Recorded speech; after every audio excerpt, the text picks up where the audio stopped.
everybody. Thanks for joining me for another one-man review. Today I'll be taking a look at 4. I know I've got 5 here, but this one's densely interesting to me, so I'm going to do its own review on SRY, Not Sorry, by Michael Ficaris.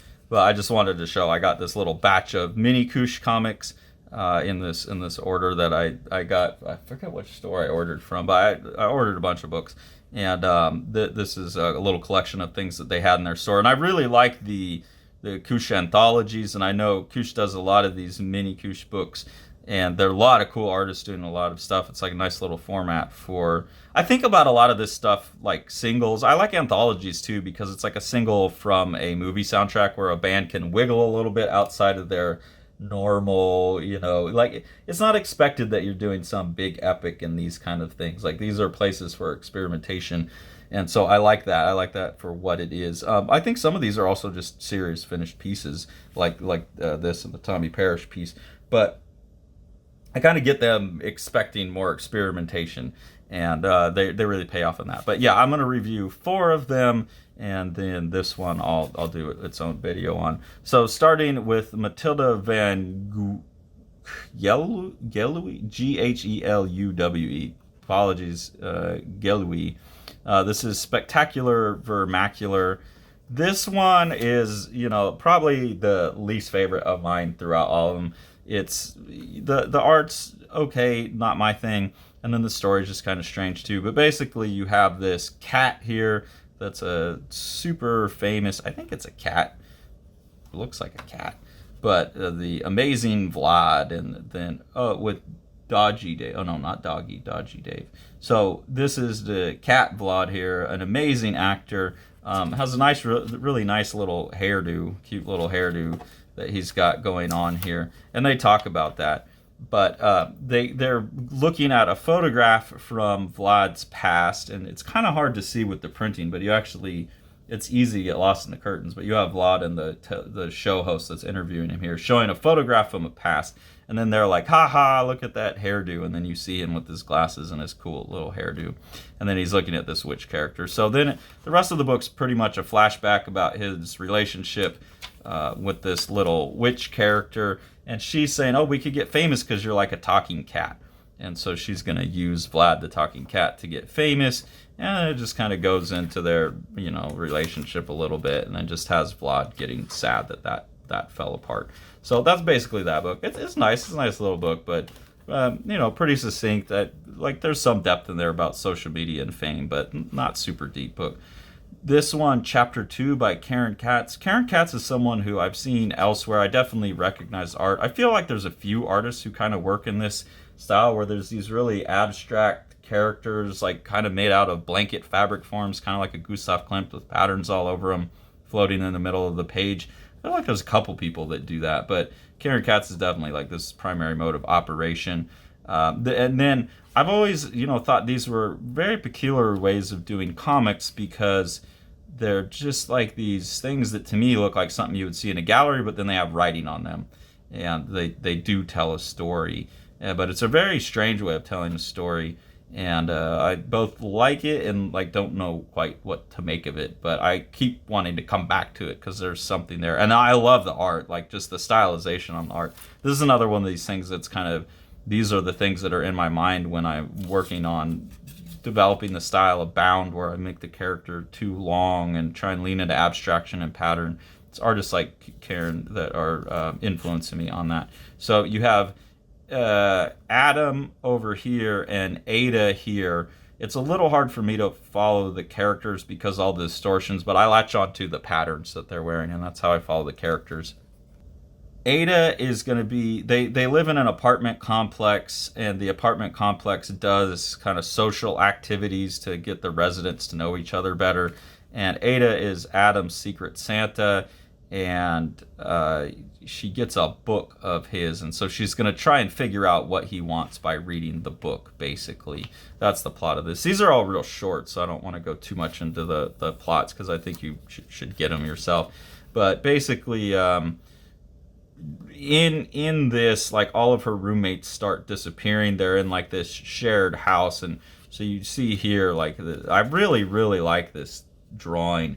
It both has like perspective in it, but not really screwed up. It kind of arranges things the way a beginner would, where you're just making a visual list of everything that's there, but they all kind of hold together into a space anyways, or each individual object's drawn fairly accurately in perspective, but it doesn't fit with the perspective of anything else. So it's all just about composition and shape and color and line and the formal principles and element of art and design. And it's just really like beautiful imagery. But then with the writing, it's able to give it narrative impact as well. So Adam has disappeared along from view with everyone else. And then a house, you see like their stuff starts shifting around and disappearing, and she's left here on her own. And then at the end, she flings herself in off the railing into the lobby, basically committing suicide as far as I can tell. It says Adam watches from his window in the perfect reenactment of the first chapter of his favorite book. So the whole time she's trying to be figuring out what to get him as a gift, and she can't figure it out. And then it seems like her suicide is the thing that he's been wanting all along, and that's his perfect Secret Santa gift. So very strange story, very strange little book, but really beautiful art that there's a lot to be learned from here. And I think I'll definitely be, studying this. Like here that these are all just in different perspectives, but they all come together anyways. It's just really interesting to me, especially this one that you don't even see the finish of it. So I've been really interested in that a lot lately, how much you can distort something from reality, but still tap into like the cartoon use value brain that allows people to recognize what something is. And I think Karen Katz is really good at that. So really happy I got this one, chapter 2. Bad Ball here by Sampler Man. I was really excited to get this because I encountered a Sampler Man in some other anthology and was a huge fan of, I'm going to say him because it says Sampler Man. On the back, this is something I noticed that's kind of fun on these. Chapter 2 is a story about an all-consuming obsession for a meaningful encounter which displaces our stories and repositions us as voyeurs. Blah, blah. Actually, this one's not as funny. Some of these are pretty funny on the back, this one being the best. What if an old discarded comic book was suddenly bitten by a radioactive, genetically modified spider? Would the cover drawing or those inside the book start behaving strangely? Would the dialogue slowly grow? And then they have stupider here, but playing a game where the TU are in parentheses, so it also spells spider. That's there's a poet named, I forget their name, but they created a poetic language called Mesanjul that plays a lot of linguistic tricks like that. So this is a stupider spider, basically, could be read, or spider stupider. The dialogue would slowly grow stupider, and again, they play that trick. Would the paper start to melt? Would the story devolve to the point of meaningless? None of these questions will be answered in this mini comic. So I really like that little way of presenting what the book is. And that plays out in the book, because what Sampler Man does is obviously just sample old comics, I'm assuming digitally in Photoshop, not physically, because things are repeated so many times. I can't imagine finding that many instances of an old comic. But you have an old comic panel here. I don't know. It's hard to tell, but I'm assuming this is probably all the original with some of this stuff added on the outsides. Like the upside down glasses is obviously an add-on. The clouds are probably an add-on, but I don't know. The fire hydrant obviously is, but it looks like she's probably holding the ball. Who knows? Sampler Man's really, really good at combining these things. And then the ball explodes open, and this other ball comes out, and then you basically just get a very strange, surreal story that's mostly leveraging poetics of form, so just motion and those kind of things in comics, like following the path of this thing running around here throughout the panels. And then also you just get you get familiar with the vocabulary of what Sampler Man is using to construct the images in this. So the main image is this ball, and then he has got a hole, this hole that he's gotten from somewhere else or drawn by hand. And it's the same hole that shows up anywhere where there's a hole. And it's the same ball with the hole. Like this here is the same hole over and over again to construct this look of these missiles going into like this porous surface. But it's the same missile, same holes over and over again. So this comic has this visual vocabulary, and these things kind of become the characters. and you get to read it in that way. There's probably multiple ways to understand this book because it's so strange. But there is dialogue, and there does seem to be some story. I would need to read it a few more times through to really get what it is I think the book is about. But for me, it's just pure visual delight.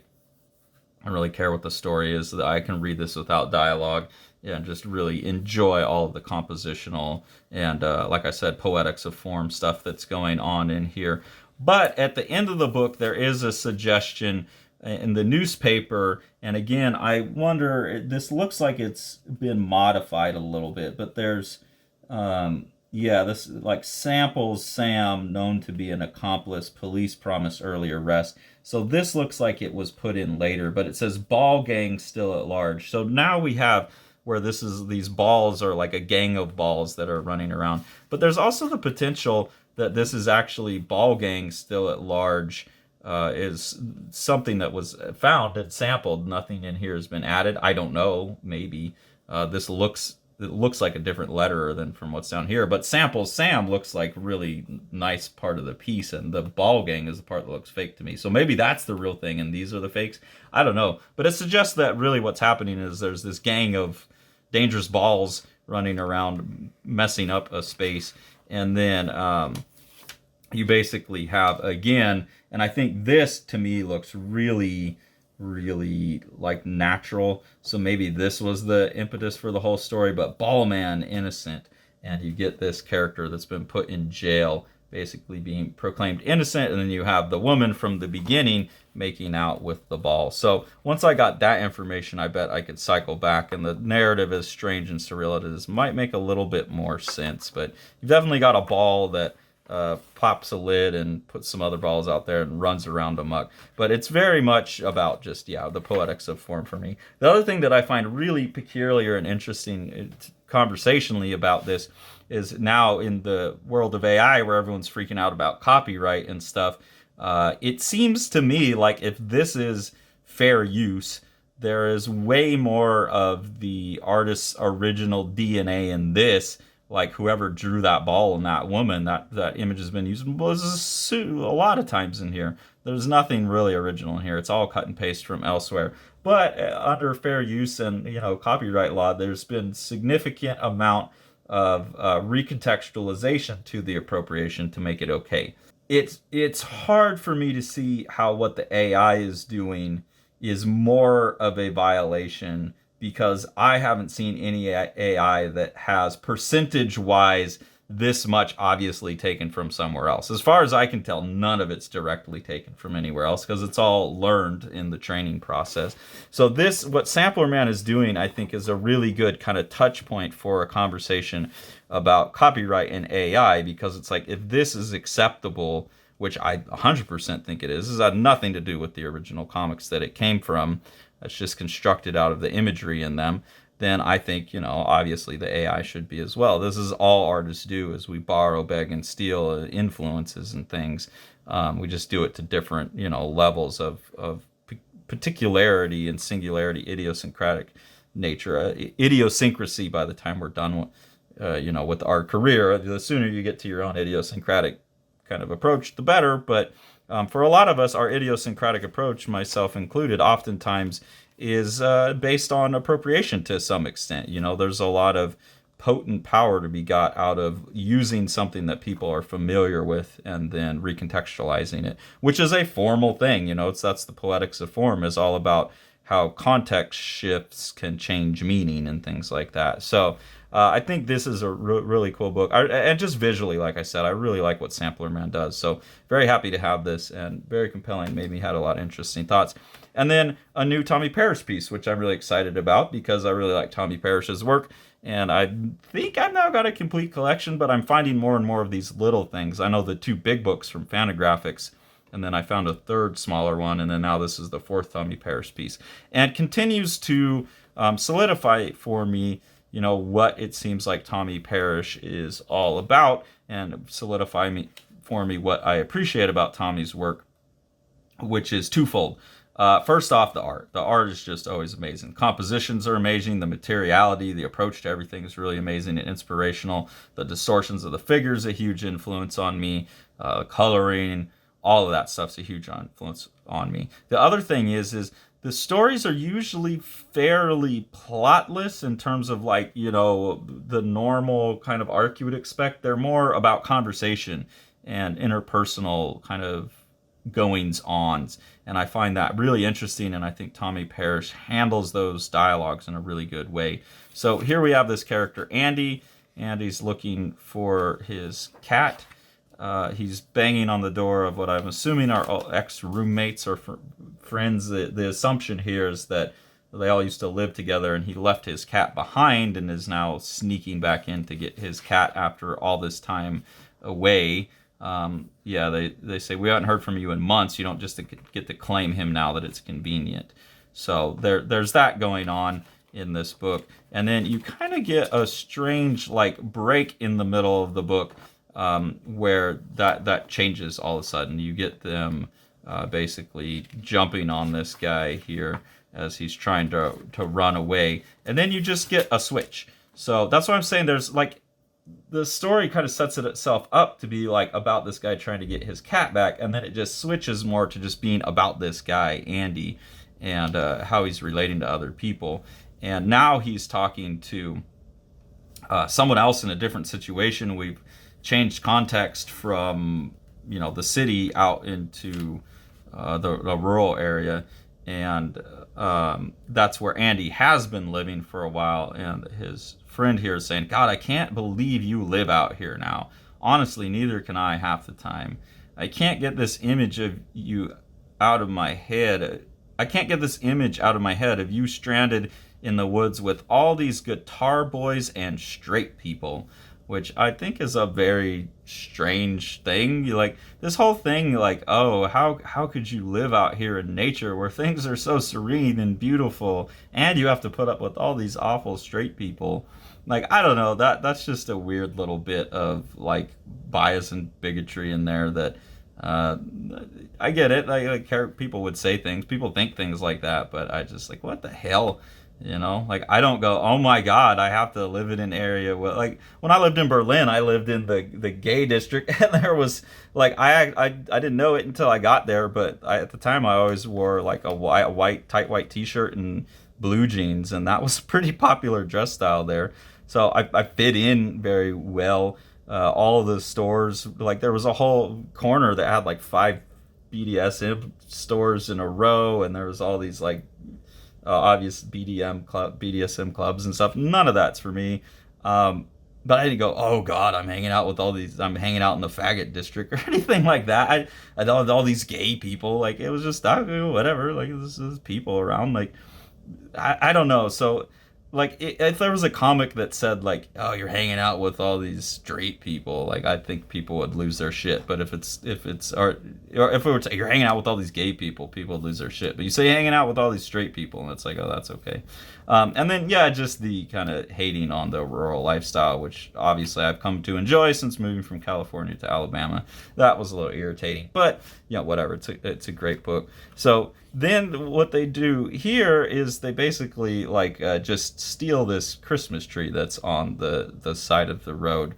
And here they're talking about, oh yeah, the nature is very pretty, and admitting that. So while they're talking shit, and that's what I'm saying, like, I'm not necessarily putting this comment on Tommy Parrish. Like, I think Tommy Parrish is a really great writer of conversation and character, and that's just what that character's worldview is. And then you see the Andy character like defending it. There aren't many people around here. The scarcity seems to make everyone nicer, which is very true. When I've lived in places, like when I lived in Michigan, where Detroit is falling apart and things like that, I found the people there awesome, because there's kind of this common, we're all in it together trying to survive. And there's a bit of that here in Alabama as well, because of like the tornadoes and the things like that. There's definitely some sense of community here, but not as much here as in Michigan, because where I'm at's a university town, so I'm not really dealing with the poverty of the South face on too much. I mean, there's obviously parts of town that have that, but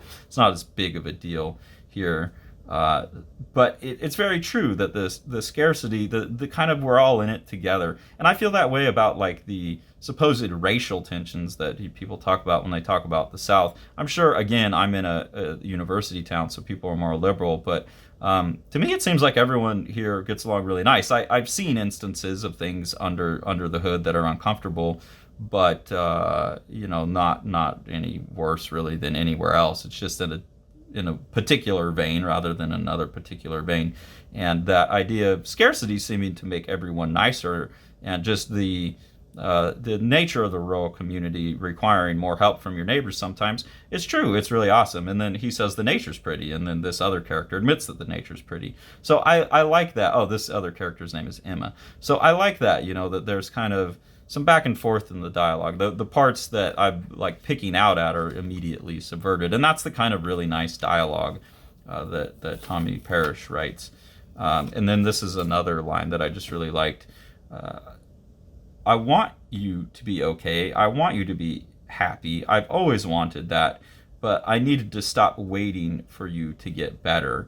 And so these are characters that seem like that they used to be in some kind of romantic relationship, or maybe just a friendship.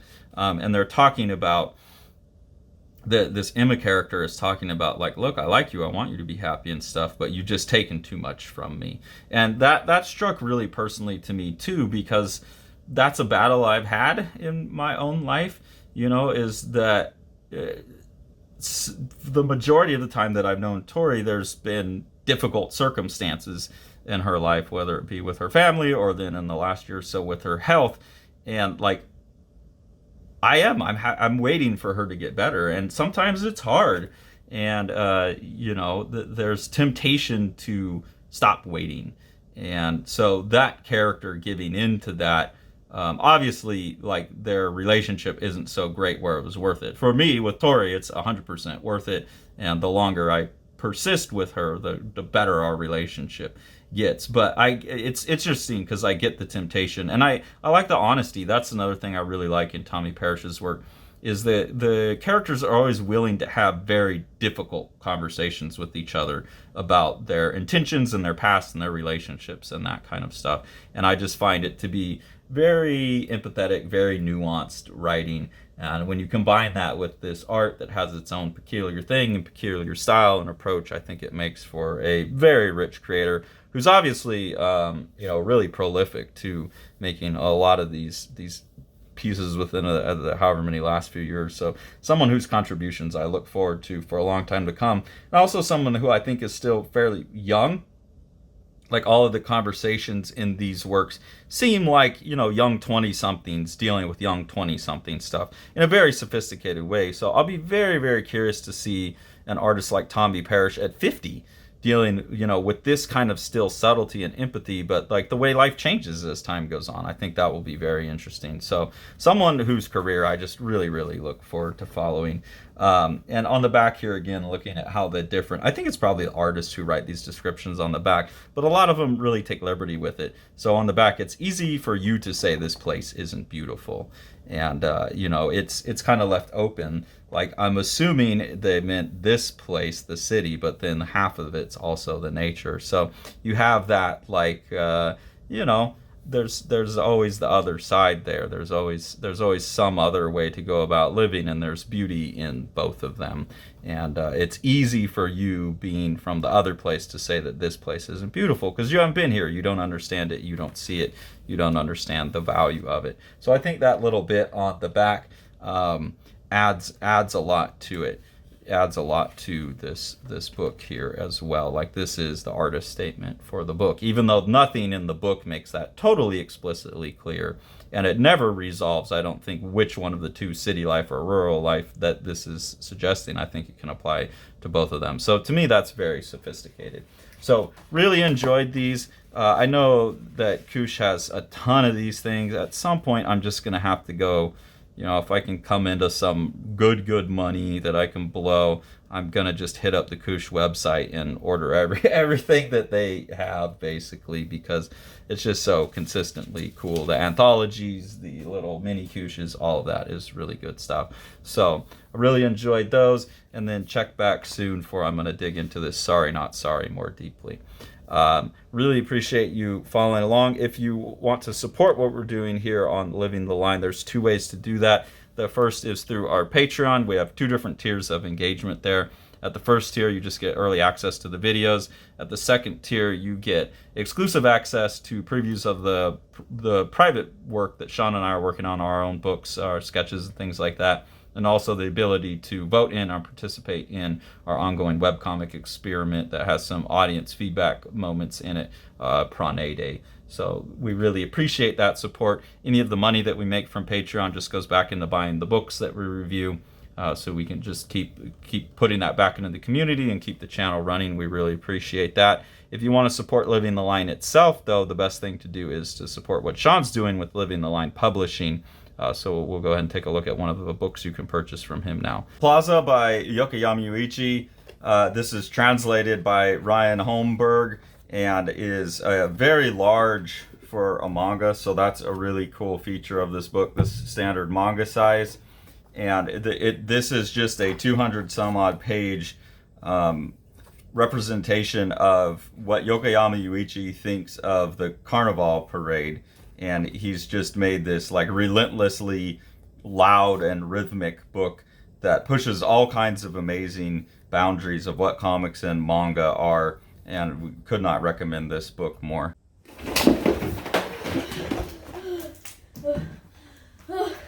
Like and subscribe and hit the bell, please, so Carson can finish reading his books and let me go home.